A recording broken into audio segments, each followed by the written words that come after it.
नेपाल सरकार के पर्यटन और संस्कृति मंत्री श्री प्रेम अले ने नेपाल को एक बार फिर से हिंदू राष्ट्र घोषित करने की मांग का समर्थन करते हुए सारी दुनिया के उन हिंदुओं को चौंका दिया है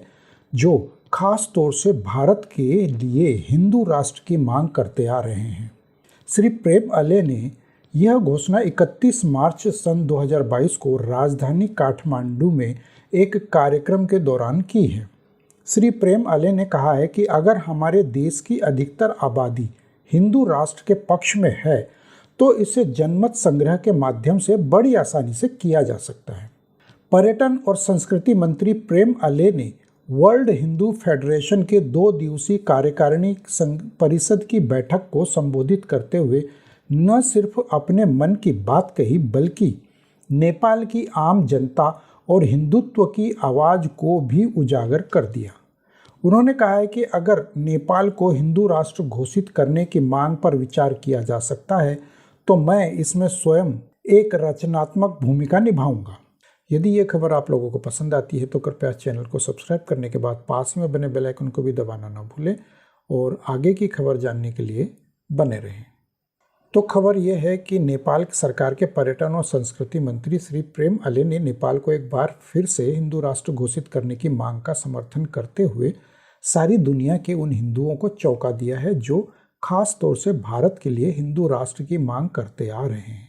काठमांडू में वर्ल्ड हिंदू फेडरेशन द्वारा उठाई गई मांग का जवाब देते हुए उन्होंने आगे कहा कि चूंकि 5 दलों के गठबंधन वाली वर्तमान सरकार को संसद में 2/3 बहुमत प्राप्त है, इसलिए नेपाल को हिंदू राष्ट्र घोषित करने की मांग को जनमत संग्रह में रखा जा सकता है। वर्ल्ड हिंदू फेडरेशन की कार्यकारिणी की बैठक में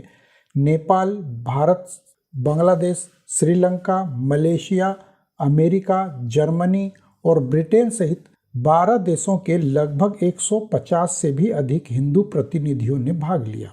पर्यटन और संस्कृति मंत्री श्रीमान अले ने एक प्रश्न के उत्तर में बताया कि हमारे वर्तमान संविधान ने देश को किसी षड्यंत्र के तहत धर्मनिरपेक्ष राष्ट्र घोषित किया था, लेकिन इसकी बहुसंख्यक आबादी हिंदू राष्ट्र के पक्ष में ही थी, तो फिर इसको जनमत संग्रह के माध्यम से एक बार फिर से हिंदू राष्ट्र घोषित क्यों नहीं किया जा सकता है। यहाँ ये भी जान लेना चाहिए कि श्री प्रेम अले ने ही नहीं बल्कि नेपाल के अन्य मंत्रियों ने भी इस विषय पर कई बार गंभीरता से विचार किया है और आशंका भी जाहिर की है कि यदि जल्द ही नेपाल को हिंदू राष्ट्र घोषित नहीं किया गया तो हो सकता है कि यहाँ भी बहुत देर हो जाए और भारत के वर्तमान हालातों की तरह ही अगले 15 से 20 वर्षों के बाद हालत काबू से बाहर चले जाएं और हम भी एक इस्लामी देश के नागरिक बनकर रह जाएं या फिर हम मारे जाएं, क्योंकि भारत के वर्तमान हालात बता रहे हैं कि वहां अगले 15 से 20 वर्षों में एक बहुत बड़ा धार्मिक उलटफेर होने वाला है जो किसी भी सरकार के बस में नहीं आने वाला है, जबकि भारत के आम हिंदू नागरिकों को इस बात की भनक तक नहीं है। दरअसल वर्ष 2006 में एक विदेशी षड्यंत्रकारी जन आंदोलन के माध्यम से नेपाल की राजशाही को खत्म किए जाने के बाद वर्ष 2008 में धर्मनिरपेक्ष राष्ट्र घोषित किया गया था, जबकि यहाँ की बहुसंख्यक हिंदू आबादी इसके एक धर्मनिरपेक्ष राष्ट्र घोषित करने के विरोध में थी। इस कार्यक्रम के दौरान वर्ल्ड हिंदू फेडरेशन इंटरनेशनल के अध्यक्ष श्री अजय सिंह ने मांग की है कि नेपाल को हिंदू राष्ट्र घोषित किया जाना चाहिए, क्योंकि यहाँ की बड़ी आबादी का एक हिस्सा हिंदू है।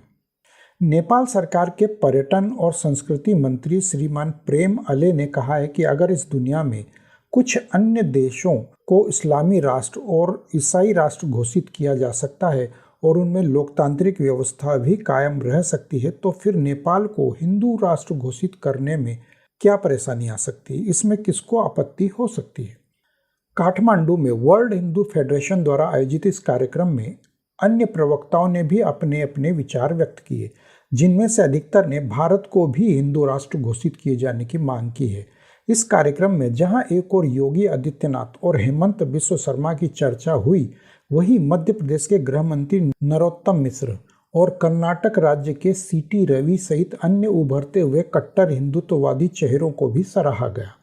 जहां एक और नेपाल की आम जनता यह तय कर चुकी है कि उनका देश जल्द ही एक हिंदू राष्ट्र बनने जा रहा है, वहीं उनको इस बात की भी आशंका है कि भारत के लिए ऐसा कर पाना संभव नहीं दिख रहा है, क्योंकि वर्तमान भाजपा सरकार भी एक सेक्युलरवादी सरकार ही है जो कांग्रेस और अन्य विपक्षी दलों के समान हिंदुओं का तुष्टीकरण कर रही है और उन्हें मूर्ख बना रही है। नेपाल की आम जनता ये जानती है कि भारत की वर्तमान केंद्र सरकार में संघ की बड़ी भूमिका है,